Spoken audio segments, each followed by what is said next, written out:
All right, y'all. So we're gonna be talking about the emo killer, the demon, finally facing some sort of justice. David. Number two, a hearing just wrapped up for singer David in his first-degree murder case. The prosecution revealed details about disturbing digital evidence. Let's get to CBS LA's Rick Montanez with what we learned in court today. Rick, what are you hearing? Amy, Chris, the hearing just wrapped up within the half hour here, and cameras were not allowed in court, but I can tell you that the defendant, David Burke, was in court today in shackles and wearing that orange jumpsuit. The biggest new piece of evidence revealed, prosecutors say a significant amount of child porn found on Burke's cell phone. We also want to point out that this all happens one day after the medical examiner's report became public. That is the report on the death of Celeste Rivas Hernandez. The report says, or I should say the family of Rivas Hernandez is absolutely devastated to learn the gruesome details contained in that write-up. That's according to a family statement. So this report says the 14-year-old girl died of sharp force trauma, but the autopsy was difficult because of the severe decomposition of her dismembered body when it was found in the singer's abandoned Tesla last September. Officials say she died 5 months earlier in April of last year. Burke, the suspect, known by his stage name David, was arrested last Thursday. On Monday, he pled not guilty to the capital murder charges. We spoke with a former federal prosecutor just a short time ago here on CBS LA Mornings about this new evidence revealed in today's hearing and the fact that David's phone, according to prosecutors, contains child porn. Child porn. And obviously, we don't know if it's Celeste Rivas's images and videos or something else, but that is a significant offense. Obviously, it helps prosecutors prove the sex crimes, the lewd and lascivious, Penal Code Section 288, but it's also a separate crime in and of itself, and it's certainly the possibility that the feds even step into this case. This is this is an abomination, bro. Honestly, this is one of the most gruesome things that we're hearing from when it comes to a public figure in a long time. As a matter of fact, I can't even think of right off the top of my head one of the most horrific things. A underage girl that should have never been in a relationship with a person that was of age, that was above the age of 20. Her parents' fault also. Underage girl.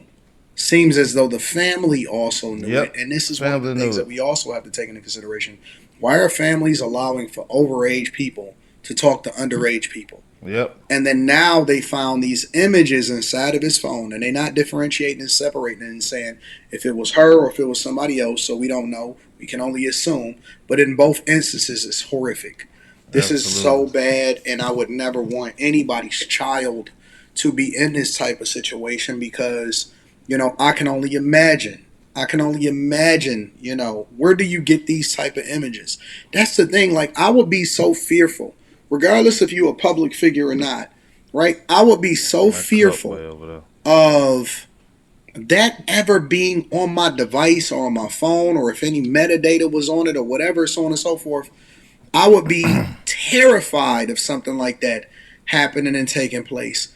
But, you know, we have an enablement society, and he was living high, but he could not fight his demons and his addictions.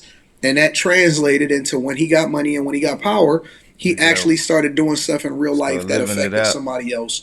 And she just so happened to be, according to, you know, the prosecution and according to what he's being charged with, she just so happens to be the person that suffers as a result of it. And again, it's sad. It's unfortunate. I wouldn't wish this on anybody's child, on my worst enemy's child. I think that women and children should be protected at all costs.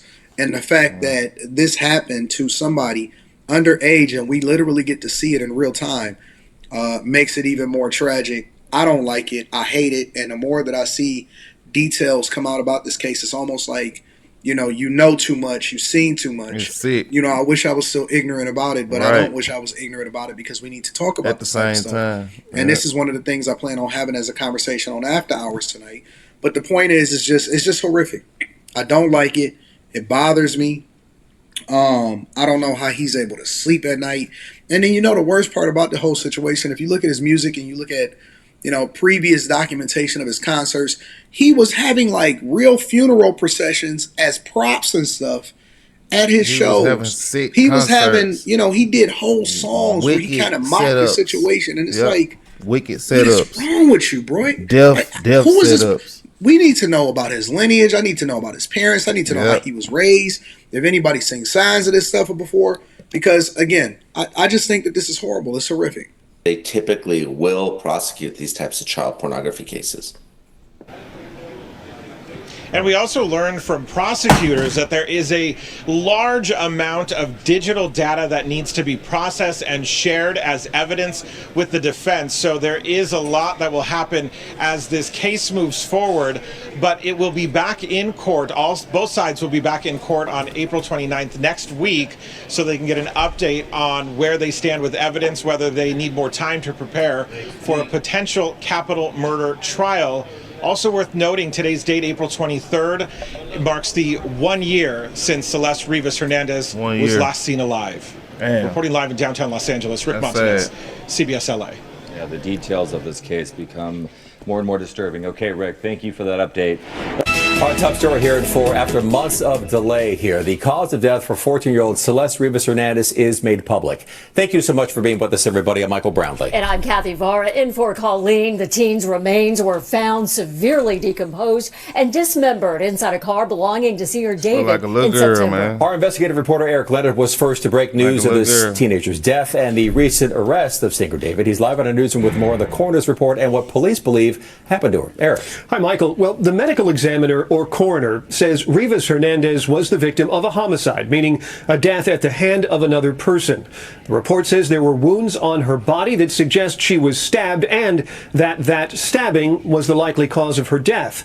The coroner's findings have been on lockdown for months because police and prosecutors said sharing those findings might have affected the testimony of witnesses.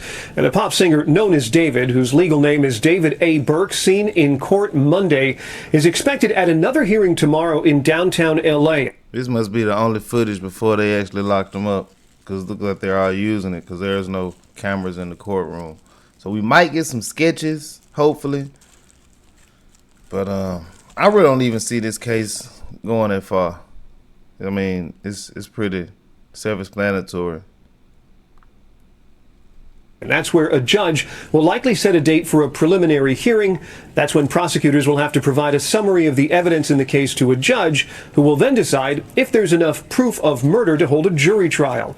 Burke's defense has pushed for this preliminary hearing to happen quickly, within 10 days, which is allowed by law but is unusual in complicated criminal cases, especially murders.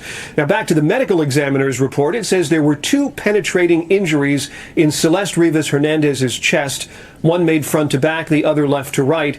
And absent there of other obvious injuries, and given the rest of the circumstances, the coroner concluded this was likely the cause of her death. The report says she was dismembered and the body was in an advanced state of decomposition that made other medical findings difficult.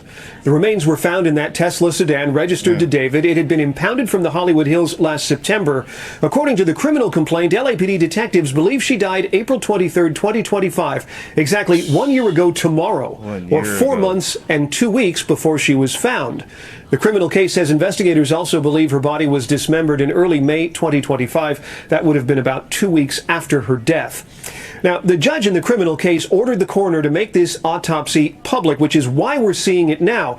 And again, police and prosecutors had asked to keep it under seal, and they said this was to make sure witness accounts that were provided at grand jury hearings weren't affected by the public release of the findings.